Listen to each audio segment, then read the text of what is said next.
ఇక్కడ నాయకులు ఇక్కడ ఎమ్మెల్యేలు కావాలా? ఎక్కడో కడపలోంచి వచ్చినటువంటి వెలమ ద్వారా మీ అనకాపల్లి ఏం పెట్టేస్తాడండి? నాకు అర్థం కాదు. రాత్రి చూస్తే మీరు ఎట్లా కనిపిస్తారు చెప్పండి? ఉత్తరాంధ్ర ఇంత మంచి వాళ్ళు అయితే ఎలా మీరు? ఈ ఉత్తరాంధ్రలో 67 గ్రామాల ప్రజలు ఏం పాపం చేస్తున్నారో చెప్పండి నాకు. ఈ ఉత్తరాంధ్ర ప్రజల భూమిని అప్పనంగా విశాఖ స్టీల్ ప్లాంట్ కి అమ్మేసి ఆ విశాఖ స్టీల్ ప్లాంట్ మొత్తం కలిపి అదానీలకి జిందాల్కి అమ్మేస్తారా? ఇదా ఈ ప్రభుత్వాలను మనం ఎన్నుకున్న ప్రభుత్వాలు చేసే పని? ఈ రోజున ఆంధ్రప్రదేశ్ లో ఇది ఆంధ్రప్రదేశ్ కాదు, అదానీ ప్రదేశ్ గా మార్చే ప్రయత్నాలు జరుగుతున్నాయి. నెల్లూరులో కృష్ణపట్నం పోర్ట్ మన ఆంధ్రుడే నిర్మించాడు. నవయుగ సంస్థ తరఫున కమ్మాయన అది అదానీల పరమైంది. రెడ్డి చీఫ్ మినిస్టర్ అదానీలకు అమ్మేశాడు. ఉత్తినే అమ్ముతాడండి? నాకు చెప్పండి. నిన్న ఉన్న పేపర్లో ఏమని వచ్చింది? అమెరికా నుంచి ఎన్ని డబ్బులు ముట్టాయని వచ్చింది చెప్పండి? 1750 కోట్లు. ఎవరికి ముట్టాయో చెప్పండి? ఎవరికి ముట్టాయో చెప్పండి? మరి అది న్యాయమా? 1750 కోట్లు తీసుకుని మనకి సోలార్ పాలసీని మొత్తం మన 25 సంవత్సరాల పాటు ఈ రాష్ట్ర ప్రజల యొక్క భవిష్యత్తునే తాకట్టు పెట్టాడు. 72,000 కోట్ల రూపాయలు కట్టాల్సి వస్తుంది మనం అందరం. అటువంటి జగన్మోహన్ రెడ్డి అక్కడ ఏమమ్మాడు? కృష్ణపట్నం పోర్ట్ అమ్మాడు 10,000 ఎకరాలు. ఇప్పుడు అదాని పాదక్రాంతం అయింది. ఆ తర్వాత మీ పక్కనే 2,000 ఎకరాలు స్టీల్ ప్లాంట్ జాగా తీసుకుని ఎన్నో ఉద్రిక్తల మధ్య ఫైరింగ్లు జరిగి చనిపోయి ఫిషర్మెన్ కి చాలా మంది ప్రాణాలు కోల్పోయి ఆ పోరాటం. ఈ రోజున స్టీల్ ప్లాంట్ సమస్య అంటే ఓన్లీ ఉద్యోగస్తుల సమస్య కాదు, ఇది ప్రజలందరి సమస్య. ఈ ఉత్తరాంధ్ర రాజకీయ భవిష్యత్తు సమస్య. ఈ రోజు చూద్దాం, మనకి ఢిల్లీ నుంచి బహుజన్ సమాజ్ పార్టీ రాజ్యసభ ఎంపీ అయినటువంటి మన గౌతమ్ రామ్జీ గారి ధర్నాకు వచ్చారు. ఎవరైనా ఎంపీ ఇక్కడికి వచ్చి ఎవరైనా సరే ధర్నా చేశారా? మీరు నిన్నగాక మొన్న గెలిపించుకున్నారు శ్రీ భరత్, చాలా కుర్రోడు, బాగా ఆయన మావ అయితే ఇంకా కుర్రోడు. ఆయన మావ చెప్పండి? అన్స్టాపబుల్ బాలకృష్ణ. అన్స్టాపబుల్ బాలకృష్ణ. మరి ఆయన ముద్దుపుల్లో 3 సార్లు గెలిచాడు. మరి ఏం చేస్తున్నాడు చెప్పండి? రాష్ట్రానికి ఈ ప్రాంతానికి ఏం చేస్తున్నాడు? ఆయన అల్లుడే ఇక్కడ ఎంపీ కదా. ఈ ఎంపీ ఏం చేస్తున్నాడు? సరే, ఈ ఎంపీ కోడలు ఎవరో చెప్పండి? Lokesh, chief actor, chief minister. అతనేం చేస్తున్నాడు?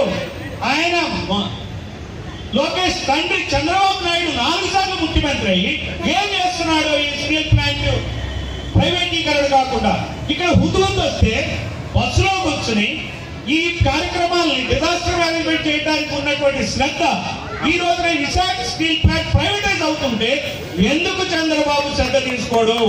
నాకు చెప్పండి. మరి ఇటువంటి చీఫ్ మినిస్టర్తో మనకి ఏం మేరకు అవుతుంది? మనం ఏ రకంగా ఈ దేశం బాగుపడుతుంది? ఈ రకంగా చూస్తే అదే కుటుంబం నుంచి వచ్చినటువంటి ఎంపీ ఇక్కడ 2 సార్లు ఎంపీగా గెలిచి మళ్ళీ కేంద్ర మంత్రి బీజేపీ ప్రెసిడెంట్ అయిన ఇంకొక ఆమె ఉన్నారు. ఆమె ఎవరు చెప్పండి? పురంధేశ్వరి. మరి ఆమె ఏం చేస్తున్నారు చెప్పండి? ఈ ఎంపీలు ఇప్పుడు ఆమె ఇక్కడ గెలిచింది, మళ్ళీ రాజమండ్రిలో ఎంపీ గెలిచింది.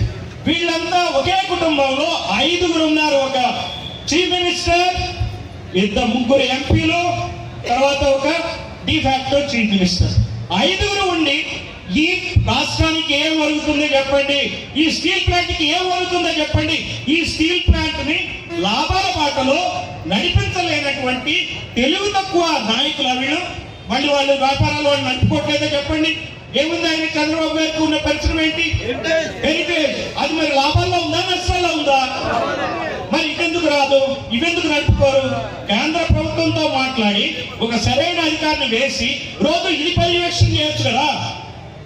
ఏ ఉక్కు కర్మాగారం కూడా ప్రైవేట్ మీద కట్టల. అయినప్పటికీ 45,000 కోట్ల రూపాయల అప్పుల్ని స్టీల్ ప్లాంట్స్ కి మాఫీ చేసింది ప్రభుత్వం.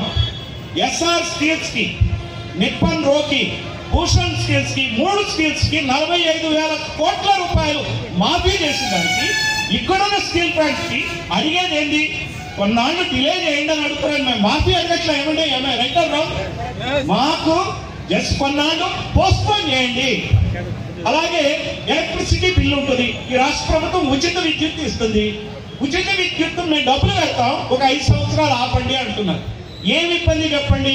ఇందులో వాళ్ళకి ఇవన్నీ తెలియక కాదు. దీన్ని వ్యాపారాత్మకంగా బిజినెస్ పరంగా లాభదాయకంగా నడపాలని వాళ్ళకి తెలుసు. నాకు తెలిసింది వాళ్ళకి తెలియదా చెప్పండి?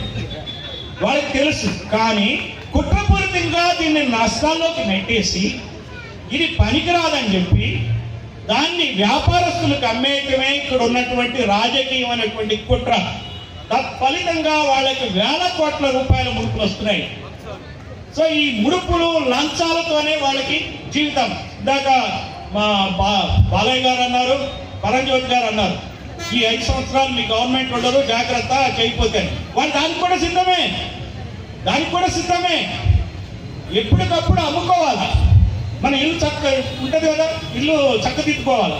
వాళ్ళకి కావలసిన వేల కోట్లు సంపాదించుకుని ఓడిపోతా కూడా రెడీగా ఉండేటువంటి పరిస్థితుల్లో ఈ రాజకీయ నాయకులు మళ్ళీ ఎలక్షన్లో గెలుద్దాం. ఈ సంస్థ ఉద్యోగుల సంస్థే కాదు, ఇది ఉద్యోగుల సమస్య కింద కొంతమంది ఉద్యోగులు ఆలోచిస్తున్నారు, అలాగే బయట వాళ్ళు కూడా ఆలోచిస్తున్నారు. బయట వాళ్ళు అలా ఆలోచించడం చాలా ప్రమాదకరం. ఆ ప్రమాదంలో ఉత్తరాంధ్ర ప్రాంతం ఈ రోజు ఉంది.